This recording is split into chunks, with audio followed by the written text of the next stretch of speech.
इनाम दिया है ना तुमने मुझे, मैं तुम्हें छोड़ूंगी नहीं। 2 दिन तक उसकी लाश यूं ही लटकी रही। तीसरे दिन अमावस्या थी। उस दिन के बाद उसकी लाश का कोई पता नहीं चला कि कहाँ गई उसकी लाश, जबकि कुआं बिल्कुल सूखा था। उस बात को काफ़ी टाइम हो चुका था। लोग उसके बारे में भूल चुके थे। कुछ दिन बाद ऐसी ऐसी खबर सुनने में मिली कि उस कुएं से आवाज़ें आती हैं। कभी वही बात सुनाई पड़ती है, मैं तुम लोगों को पानी के लिए तड़पा दूंगी। और कभी रात में मंत्रों की आवाज़ें आती हैं। लोग उस राज को समझ रहे थे कि उसका जब तक शरीर नहीं जल जाता तब तक उसकी आत्मा भटकती रहेगी। कुछ दिनों बाद कुएं का पानी अचानक सूख गया। फिर कुछ दिनों बाद देखते हैं क्या कि जिस कुएं में वो मरी थी उसमें अचानक से पानी भर गया है। कुछ दिनों बाद उस कुएं में अचानक से पानी भर जाता तो कभी वह कुआं अपने आप सूख जाता। यह देखने के बाद वहाँ के लोगों ने कहा कि यह सब कुछ वही कर रही है। कुछ लोग कह रहे थे कि यह सब उसी काली डायन का किया हुआ है, तो कुछ लोग कह रहे थे कि नहीं, उस बात को बहुत समय हो गया है, अब वो यहाँ कहाँ रखी है। और कहा चलो पानी इसी से खींच लेते हैं। उस समय कुएं में पानी भरा हुआ था। सुबह जब लोगों ने कहा चलकर पानी खींचते हैं, जब कुएं के पास पहुँचे तो कुएं में पानी नहीं। यह सब देखकर लोग आश्चर्य में पड़ गए कि पानी गया कहाँ। तब उसमें से अजीब आवाज़ आई, कहा था ना पानी के लिए तड़पा दूंगी, मुझे पानी नहीं पिलाया था तुम लोगों ने। हा हा हा हा। अब मैं तुम सबको पानी के लिए ही नहीं खाने के लिए भी मोहताज कर दूंगी। यहाँ अब कभी पानी नहीं बरसेगा। हा हा हा। अब गांव वाले परेशान हो गए। उनके पास पानी ख़त्म हो गया था। दूसरे गांव से पानी लाना पड़ता था। पानी ना बरसने के कारण वह कुआं भी सूखने लगा और अनाज भी नहीं होता। तब उस गांव के मुखिया ने भी उन्हें कुएं से पानी भरने के लिए मना कर दिया और कहा तुमने जो किया है उसके लिए हम क्यों दुख झेलें। जाओ अपने करनी का दुख झेलो। कभी कुएं में पानी आ जाता तो कभी नहीं। जब गांव वाले प्यास से परेशान हो गए तो कुछ लोगों ने उसी कुएं से पानी खींच लिया और उसे जैसे ही पिया उनका शरीर पूरी तरह से सड़ने लगा। किसी को चर्म रोग हो गया, किसी के हाथ पैर गलना शुरू हो गए। यह भयानक दृश्य देखकर तो लोगों ने उसे छुआ तक नहीं। अब गांव वालों की बुरी दशा हो गई। सब लोग भगवान को याद करने लगे, भगवान यह सब किस जन्म के पापों की सज़ा दे रहा है तू। बस चारों तरफ हाहाकार मच गया था। उस दिन से गांव में तो जैसे मातम सा छा गया हो। दूसरे दिन सुबह में उस गांव में एक बाबा नजर आए। सफ़ेद वस्त्र, माथे पे तिलक, हाथ में कमंडल और एक हाथ में माला, बस राम का नाम लेते हुए चले आ रहे थे। सब गांव वालों ने उन बाबा को आते देख सब लोग उनके चरणों में गिर पड़े और कहने लगे, बाबा हमें संकट से बचा लो। बाबा ने कहा, क्या बात है, आप सारे गांव वाले इतने परेशान क्यों हो। तब बाबा को मुखिया ने सारी बात बताई। तब बाबा ने कहा कि मैं तुम्हारी इस काम में अवश्य मदद करूंगा और कहा कल अपने शिष्य विराट को लेकर आऊँगा, क्योंकि इस काम के लिए मुझे एक सद्भाव और ईश्वर पर विश्वास करने वाले व्यक्ति की ज़रूरत है और वह बुद्धि में भी निपुण है। आप लोग धैर्य रखिए, मैं अवश्य आऊँगा। यह कहकर बाबा वहाँ से चले गए। दूसरे दिन सूर्योदय होने से पहले अपने शिष्य विराट के साथ उस गांव में पहुँच गए बाबा। सब लोगों ने बाबा को प्रणाम किया। बाबा ने कहा कि कुछ लोग जाकर पूजा का सामान लेकर आओ, मैं यहाँ पर हवन करूँगा। और अपने शिष्य से कहा, तुम इस कुएं में अंदर जाकर उस डायन का अंत करोगे। और तुम्हें कुछ ध्यान रखने वाली बातें बताता हूँ कि उस कुएं में उतरने से पहले तुम्हें सच्चे मन से भगवान का स्मरण करके बिना मुंह में पानी जाए तुम्हें कुएं के पताल तक पहुँचना होगा। ध्यान रहे, यह काम सूरज डूबने से पहले ख़त्म करना पड़ेगा, क्योंकि दिन के ख़त्म होते ही बुरी आत्माओं की शक्तियाँ बढ़ जाती हैं। ध्यान रहे कि सबसे पहले डायन के बाल काटने हैं, जिससे वह कमज़ोर पड़ जाएगी। जब वह पूरी तरह कमज़ोर पड़ जाए तब भगवान का नाम लेकर यह खंजर जो मैं तुम्हें दे रहा हूँ, इससे उसको मार देना है और उसके शरीर को जला देना है। मैं यहाँ यज्ञ करके तुम्हारी मदद करूँगा। उनका शिष्य तो समझ गया, पर कुछ गांव वालों ने पूछा, बाबा इस कुएं के पानी में कैसे उसकी लाश जलाओगे। तब बाबा ने बताया कि वह पाताल लोक में अपने घरों की तरह रह रही है, वहाँ भी आत्माओं भूत प्रेतों के घर हुआ करते हैं। तब गांव वालों को समझ में आया। बाबा ने अपने शिष्य से कहा, अब देर मत करो, तुम जल्दी जाओ। तब उनके शिष्य ने भगवान का नाम लेकर उस कुएं में कूद गया और इधर बाबा मंत्रों से यज्ञ करने लगे। जब विराट वहां पहुंचा तो क्या देखता है, काफ़ी बड़ा खंडहर है और कहीं से मंत्रों की आवाज़ें आ रही हैं। तब जाकर वह क्या देखता है कि एक बाल बिखेरे हुए औरत आहुति आग में दिए जा रही है। जैसे ही वह उसके पास पहुंचा, वह पीछे मुड़कर देखकर बोली, कौन हो तुम और यहाँ क्यों आए हो? वह बोला, मैं विराट हूँ और गांव वालों की तरफ से मैं तुम्हें मारने के लिए यहाँ आया हूँ। वही हंसी, हा हा हा, तुम मारोगे मुझे, साधारण मनुष्य? गांव वालों ने तुझे भेजा है और तू मरने चला आया? लौट जा और अपने प्राण बचा ले मुझसे, नहीं तो। वह बोला, नहीं तो क्या, मुझे मार डालोगी? वह बोली, समझदार हो। विराट बोला, अगर तू अपने प्राण बचाना चाहती है तो इस गांव से और इस कुएं से दूर चली जा, नहीं तो मुझे मारना होगा। उसने इतना कहकर जैसे ही उस डायन के ऊपर मारने को झपटा, वह एकदम गायब हो गई और उसका हर वार खाली निकलने लगा। अब बस उसे उसकी आवाज़ सुनाई दे रही थी। अब वह क्या करे? उसके पीछे से उसे एक बार उसने ऐसा मारा कि उसका शरीर जाकर दीवार में टकराया और उसका सर फूटा और वो बेहोश हो गया।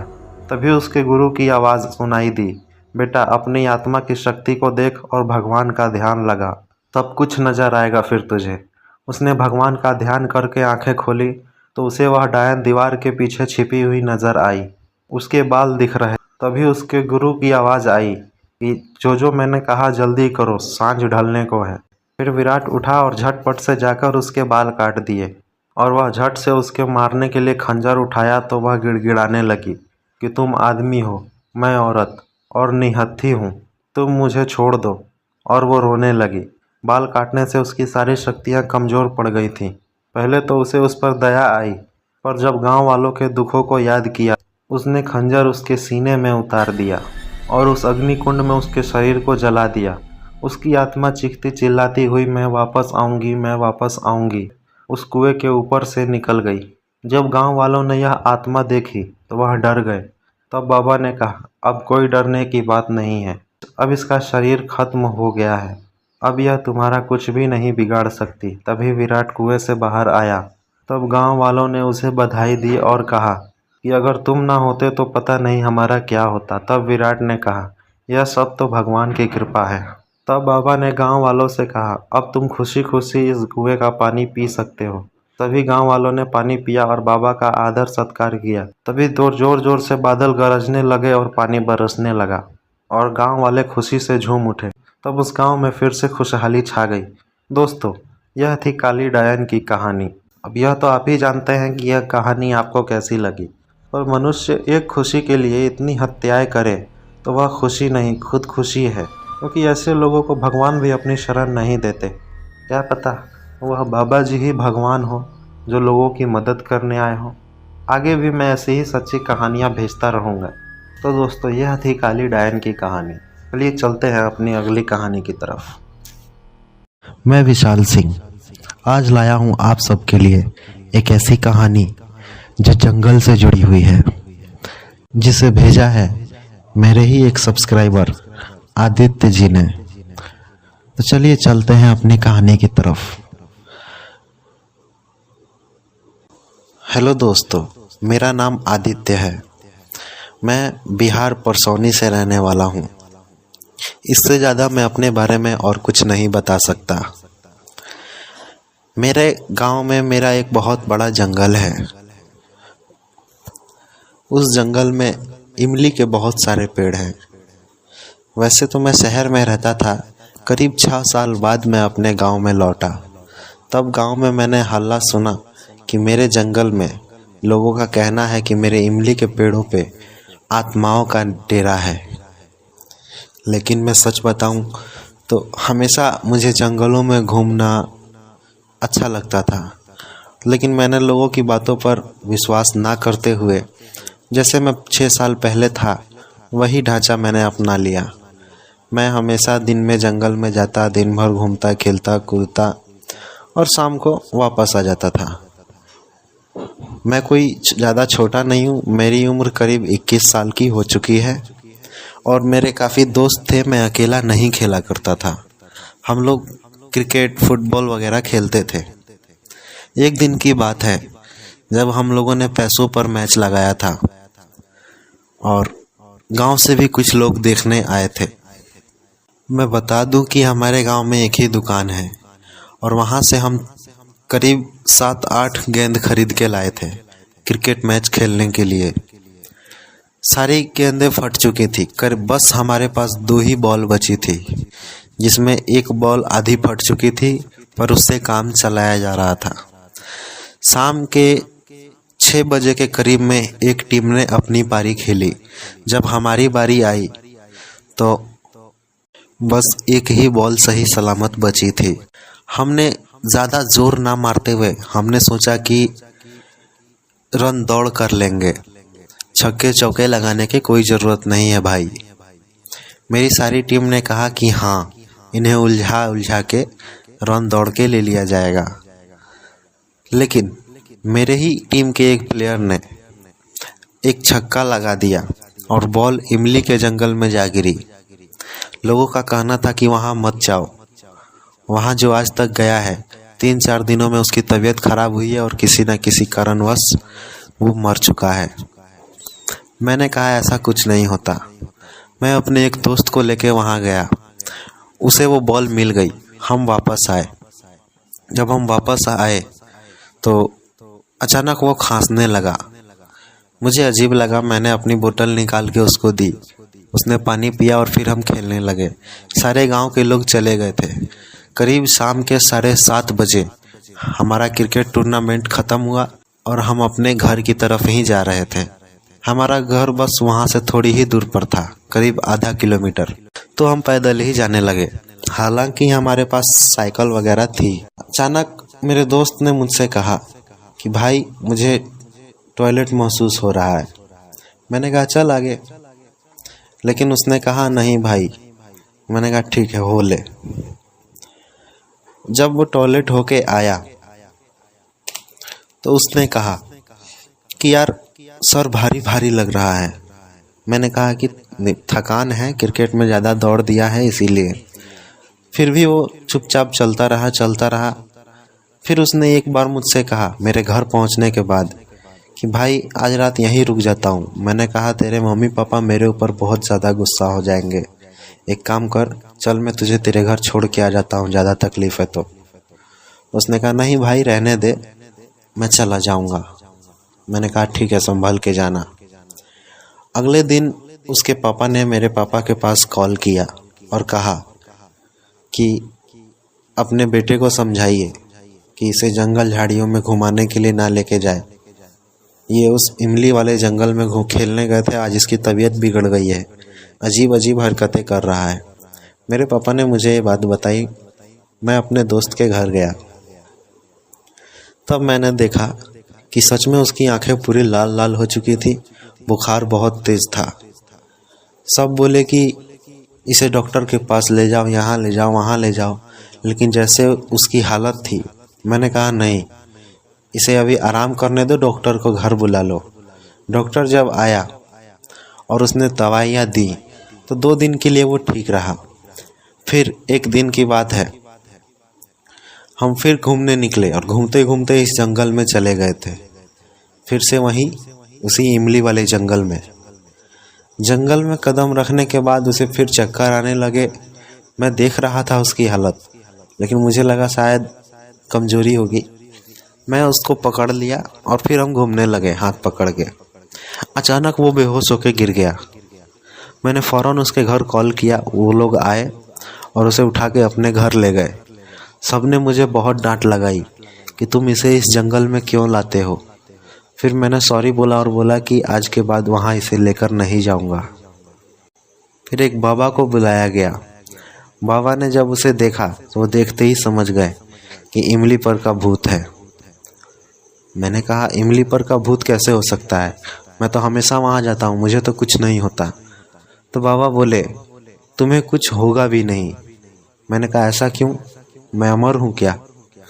मैंने थोड़ा ऐसे ही टाइट आवाज़ में बात की तो बाबा ने मुझे कहा कि वो तुम्हारे ही खानदान से कोई है, तुम्हारा पूर्वज, इसलिए तुम्हें कुछ नहीं हो सकता और वो तुम्हें नुकसान नहीं पहुंचाना चाहते और वो तुम्हारे जंगल की रखवाली करते हैं। फिर बाबा ने थोड़ा सा गंगा जल मंगाया और एक नींबू। और नींबू को गंगा जल से धो के काटा और उसके ऊपर निचोड़ दिया। उसके ऊपर नींबू का रस गिरते ही वो पागल जैसी हरकतें करने लगा और चिल्लाने लगा, कहा कि मैं इसे जान से मार दूंगा। वो अपने आप को थप्पड़ मारने लगा। बाबा ने कहा कि जल्दी से इसके हाथ पैर कस के पकड़ लो। सबने उसके हाथ पैर पकड़ लिए टाइट, फिर भी करीब 4 आदमी को वो अकेले हिला दे रहा था। फिर बाबा ने उससे पूछा कि तू कौन है और इसे क्यों परेशान कर रहा है, पर उसने कोई जवाब नहीं दिया और जोर जोर से गिड़गिड़ाने लगा। फिर बाबा ने टाइट आवाज़ में पूछा कि जल्दी बता तू कौन है, वरना यहीं तुझे भस्म कर दूंगा। तब वो बोला, मेरा नाम सुरेश है और वो जंगल का मालिक कभी मैं भी हुआ करता था। मुझे मारकर उसी जंगल में दफना दिया गया। फिर बाबा ने पूछा कि किसने मारा तुझे, तो उसने कहा कि इसी के खानदान के कुछ लोगों ने मुझे मारा था जमीन के लालच में,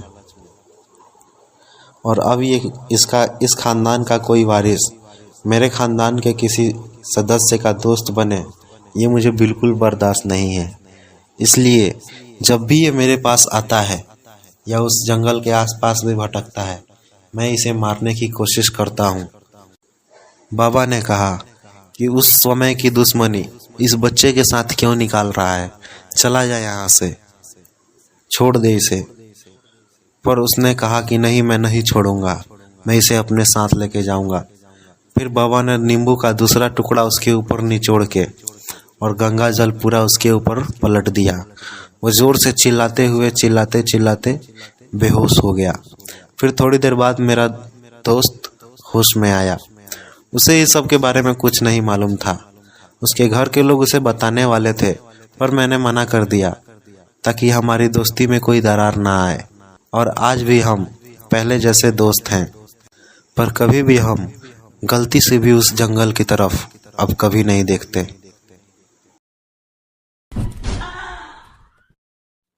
हेलो दोस्तों, आज मैं आपके लिए ऐसी कहानी लेकर आया हूँ जिसे सुनकर आप सोच में पड़ जाएंगे कि क्या सच में ऐसा भी होता है।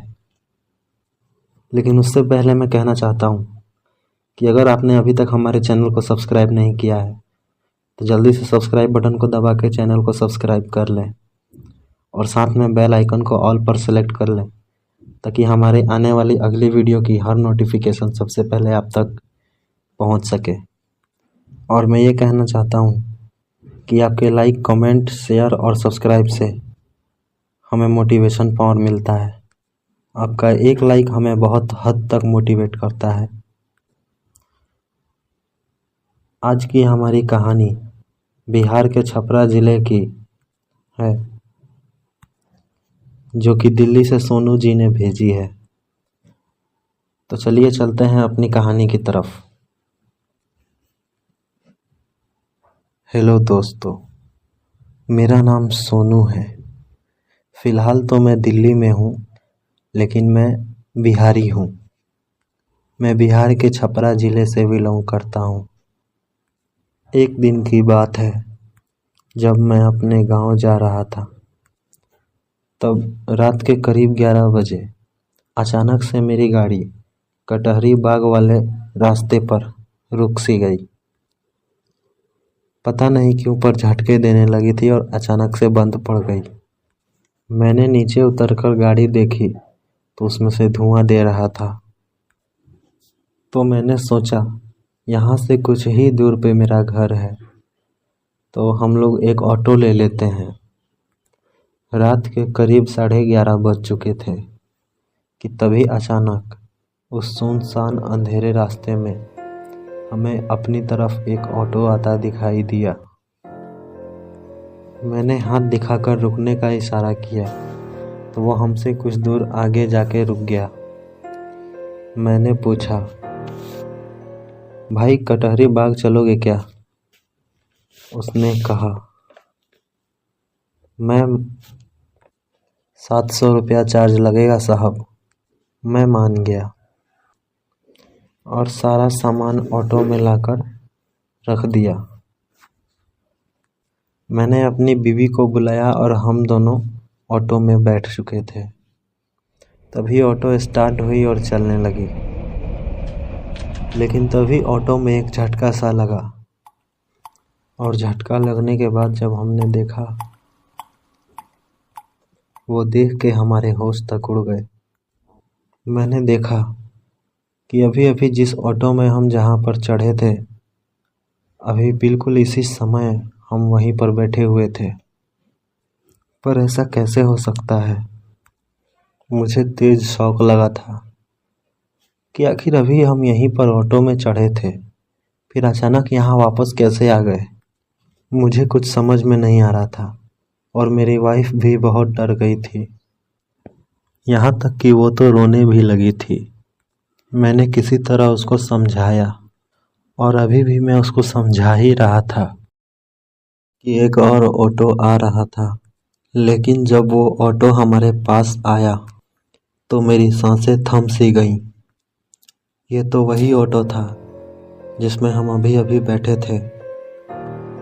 हमारे पास आते ही उस ऑटो में अपने आप ब्रेक लगी और इस बार उस ऑटो में कोई ड्राइवर नहीं था।